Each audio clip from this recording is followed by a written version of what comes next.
Okay, hello there. How's it going? My name is Greg, but I also go by Lilac Rust online. And in today's video, I'm going to be breaking down how I write and arrange a Jeff Buckley type instrumental. I recently did a video where I broke down, a Jeff Buckley type beat I did, and I did a very brief and general overview of it. And I've gotten a lot of great comments on that. And I thought it would be good to do a more detailed view of how I write these songs, how I record them, mix them. And so this will be the first video in a 3-part series where I break down how I write, record, and mix them. So this one will just be focused on the writing and arranging of this song. So yeah, without further ado, let's get right into it. This song is called Hydrated. I wrote this a couple of months back, and it's a pretty simple song. I'm going to be focusing on just the main chord progression for the sake of the duration, for the length of this video, and, going over really in depth on chord progressions, because that's where I spend when I'm writing a song, 90% of my time. I find that once I have a really solid chord progression, the rest of the song just kind of falls right into place. So without further ado, let me just play one progression of it, and then we'll go from there.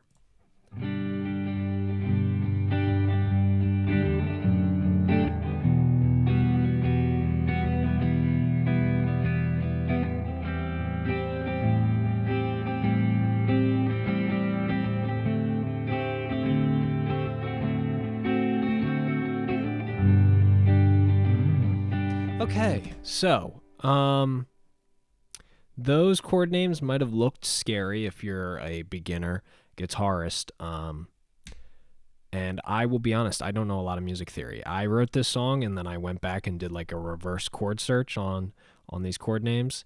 So don't, and I don't know what they mean. I mean, a G major 7 sus2, that sounds very scary.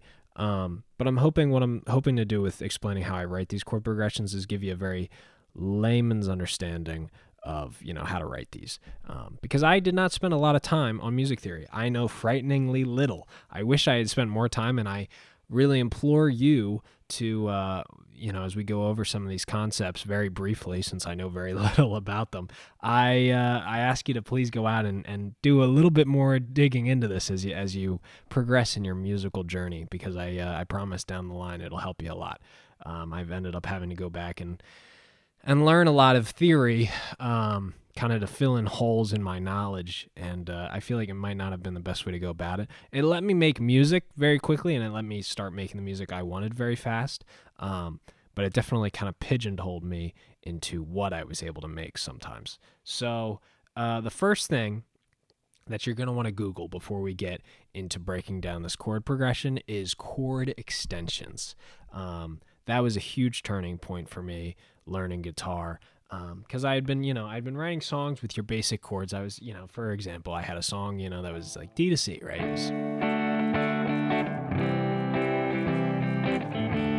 And I was like, yeah, that's cool and all, but it was just sounding, I'd been playing guitar for long enough at that point that I was like, damn, these chords are just, I've kind of heard them 1,000 times before. And then I found out I was like, what are these guys doing that are making their chords sound so pretty and full?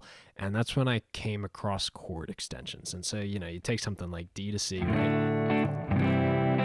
And you apply, a concept like chord extensions to them, where you're, adding a 7th to the chord, which that's as far as I go. If you want to learn about all that fancy jazz junk, go ahead, look up chord extensions and go to another tab. But, you take a D to C, and suddenly you make it a D major 7 to a C major 7.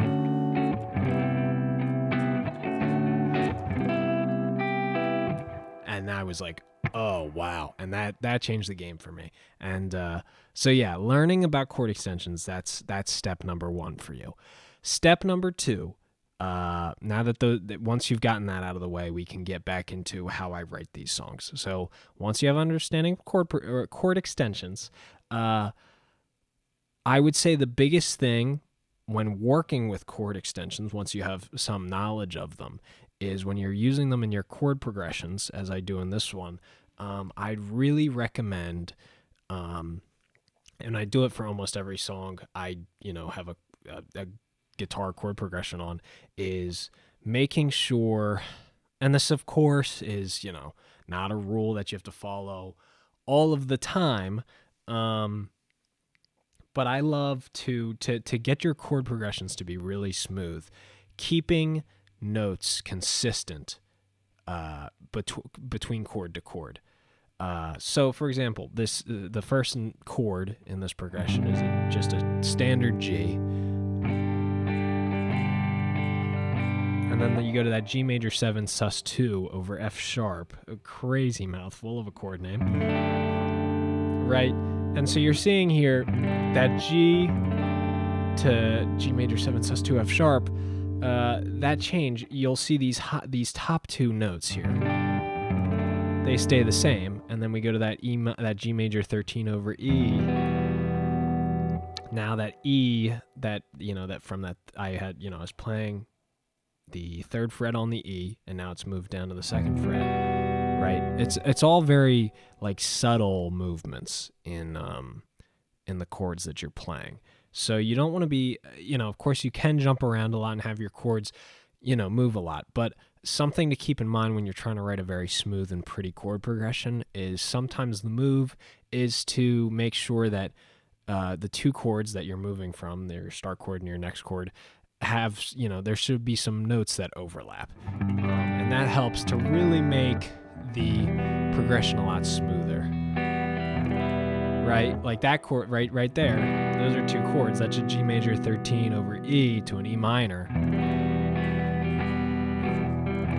But all I'm doing is changing my, I'm taking that high E, the 2nd fret of the high E, I'm making it open.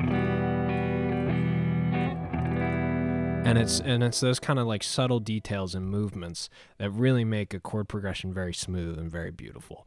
So that's the second thing for writing a chord progression like that. And I would say that's about all the knowledge you need. So to sum up, learn chord extensions. Learn, I would, like I said, I really highly recommend that you get kind of into the theory and learning, taking your time with it, learning about, the different chord names and like how they relate to the scale of the, key that you're in. I'd really recommend it, but if you're looking to just learn shapes like I did, you can go ahead and do that. It'll get you writing your songs quicker, but it'll bite you later down the line. So learn your chord extensions to some extent, whatever you choose. And then when you're using those chord extensions, making sure that as you're moving from chord to chord, that the chords contain, each chord should contain some of the notes from the previous chord. That'll help in making your chord progression smoother. And that's pretty much all I can give you in terms of writing a chord progression. I would say, even if you're a horrible singer like me, I'd really recommend you singing as you sit down and write these, because you're going to want to try, because when you give yourself a melody to work with, it'll help in finding where that next chord in the progression is. And it'll kind of find what's most natural and nice sounding to you. So that's my other piece of advice is sing along, very softly under your, just under your breath. Nobody else has to hear it. If you're bad, it's okay. Like, it's just for getting the ideas rolling. And so that's what I do to get a solid chord progression rolling. Once I've done that, and it comes time to recording, I won't get too deep into how I record. But for just the sake of talking arrangement, I would really highly recommend recording your guitars and doing the same part twice for a left and right. Let's do this part instead here. And so you can hear it's the same guitar part, right? Just recorded. I did one guitar, I recorded it once, put it hard panned it left, and then I recorded it again and hard panned it right. And it does a great job of just making it super full, but it also does a great job of hiding mistakes that you make. So if there's like some fret buzz, when you record your hard left guitar and there's some fret buzz or whatever, and then you record your hard right guitar, you'll find that they kind of they cover up each other's mistakes. So in terms of arrangement, I would always, always, always highly recommend doing a hard left and right guitar and just playing the same thing on the left and the right. It'll, really make it sound really huge. It'll give you plenty of space in the middle for all your additional elements. And, yeah, and it just sounds wonderful, and it does a great job of, hiding subtle and tiny mistakes that you make in your guitar recordings. And that's that. Once you have your chord progression, the rest of the song falls pretty much in place for me. Now, for this video to be not eons long, I'm kind of going to skip over the rest of these bits. So, like stuff like drums and stuff like. There's a lot you have to understand about rhythm and that kind of thing. And if that's a video you want, I'm more than happy to help you with that. But getting I can't stress this enough. I mean, personally, at least for me, getting a really solid chord progression for a song like this is half the battle. Getting your drums to groove and feel right, that's also very important. Once you have those two pieces, you're pretty much home free. But yeah, that's what I do is in terms of arrangement, I do a hard left and right guitar, and then, I'll put like these drums in, and a bass and, a center lead element.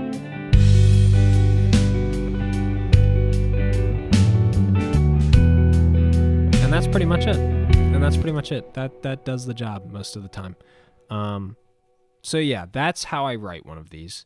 And that's the general idea of arrangement. As long as you get your guitars hard left and right, you do a bass down the center, and then you have, like a cute little melodic element and some basic sparse drums, that's a song. I mean, it's not a song, but it's an instrumental. You get some vocals on that, that's a song.